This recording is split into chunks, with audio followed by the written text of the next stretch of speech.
গৌরবের 50 বছর উদযাপন অনুষ্ঠানের সম্মানিত সভাপতি অ্যাডভোকেট মৃত্যুঞ্জয় দরগুলা, আমাদের মধ্যে বিশেষ অতিথি হিসাবে উপস্থিত আছেন অতিরিক্ত কর কমিশনার আনোয়ার সাদক, যুগ্ম কর কমিশনার সৈয়দ ফাহাদ আল করিম এবং ল কলেজের গভর্নিং বোর্ডের সভাপতি জনাব ইমরান আহমদ চৌধুরী।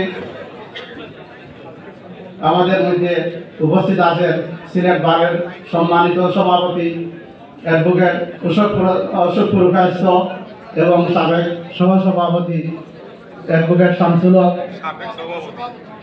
সাবেক সভাপতি শামসুল হক এবং উপস্থিত আছেন বিটিএলের সহসভাপতি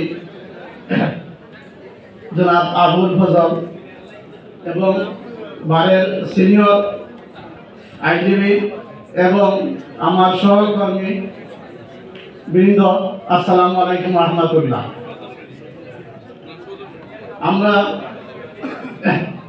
এই সিলেট বার আইনজীবী সমিতি 1974 সালের 21শে জুলাই প্রতিষ্ঠিত হয়েছিল। প্রতিষ্ঠালকে যারা ছিলেন এর মধ্যে শুধু বেঁচে আছেন আমাদের বারের 1 নম্বর আইনজীবী জনাব মোহাম্মদ আসাদ। ওনার সহকর্মী যারা ছিলেন তারা আমাদের মধ্যে বেঁচে নেই। আমি তাদের আত্মার মাগফিরাত কামনা করি। পাশাপাশি বিগত আগস্ট এবং জুলাই মাসে বৈষম্য বিরোধী ছাত্র আন্দোলনে যারা নিহত হয়েছেন তাদের আত্মার মাগফিরাত কামনা করি এবং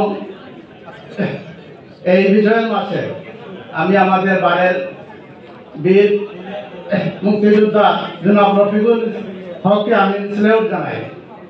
আজকে এই অনুষ্ঠানে অতিথিবৃন্দ অনেক বক্তব্য দিয়েছেন।